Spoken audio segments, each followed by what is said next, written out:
बिस्मिल्लाहिर्रहमानिर्रहीम। रायामा न्यूज़ के साथ आपका मेज़बान रियाज अहमद जक्खड़। आज का मौजू नौजवानों के लिए है जिनका 76 सालों से इस्तेसाल किया जा रहा है और आज पाकिस्तान इस नहज पर पहुंच गया है कि कहीं इदारा जाती जंग है, कहीं घरों में छापे मारे जा रहे हैं, कहीं सियासी निज़ाम को पनपने की बजाय रोका जा रहा है और किसी जमात को इलेक्शन लड़ने की इजाज़त है, किसी को नहीं है, और उसे ऐसे तरीक़ों से रोका जा रहा है जो मुल्की कवानीन में मौजूद ही नहीं है। और आज उसका जिक्र इस अंदाज से मैं करना चाह रहा हूँ कि वो नौजवान जिन्होंने मेरिट पर भर्ती होना था, जो मेरिट पर भर्ती होकर अगर आते तो आज मुल्क की सूरत हाल ये ना होती।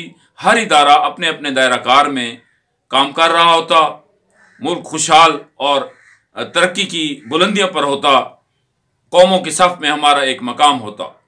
हमारे गिरने का और मुआशी सूरत हाल ख़राब होने का मकसद हमें समाजी नाइंसाफ़ी और मसावी अदम इस्तेहकाम है, जो मसावात की बजाय मुआशी अदम इस्तेहकाम की सूरत अख्तियार कर चुका है और नौजवान रोज़गार से महरूम हो गए हैं।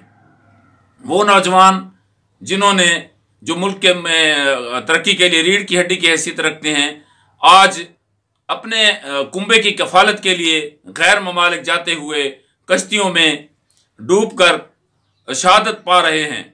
वो नौजवान जिन्होंने अपने बूढ़े वालिदैन और अपने बच्चों की कफालत के साथ साथ इस बूढ़े पाकिस्तान की भी खिदमत करनी थी और इसकी भी तरक्की के लिए कोशां होना था, वो बुरे हालात में हैं। उन्हें बुरे हालात का शिकार कर दिया गया है।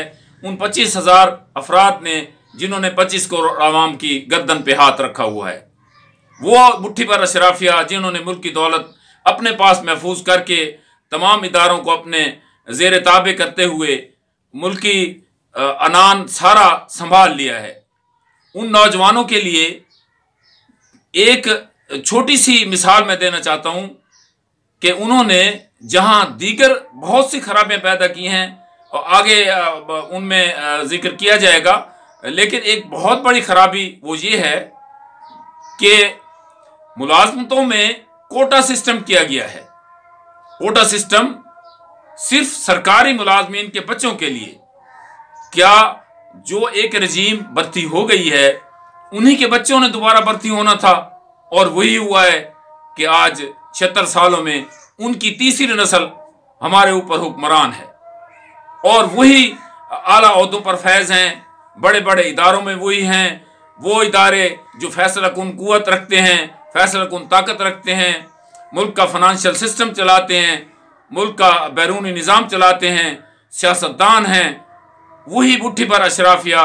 उन्होंने न सिर्फ अपनी वो दौलत को कब्जे में किया, उसके साथ साथ मुलाजमतों पर हमलावर होने के लिए उन्होंने ये एक नया कानून असम्बली से पास करवाया कि उन मुलाजमीन के बच्चों को ही मुलाजमत मिलेगी।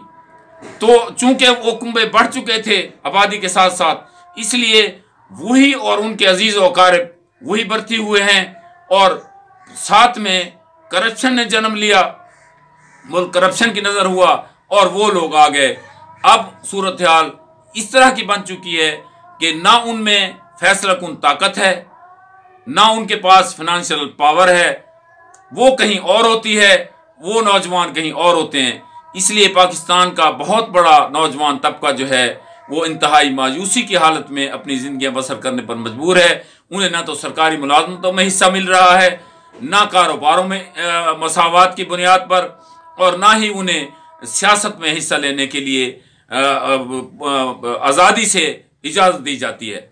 इसलिए ये ज़रूरी है कि आने वाली हुकूमत इस कानून को ख़त्म करे, जो एक काला कानून है कि मुलाजमीन के बच्चों को ही मुलाजमत मिलेगी और एक टैलेंट बैर रोता रहेगा क्योंकि उसके पास टैलेंट ज़रूर है लेकिन उसके पास ये सनद नहीं है कि उसका वालिद मुलाजिम था। इसलिए उसे ख़त्म किया जाए और हमारे बेदरेक बेरोज़गार नौजवान जो इस धरती पर मौजूद हैं उन्हें हुकूमत में हिस्सा दिया जाए और वही आकर मुल्क व कौम की खिदमत करें।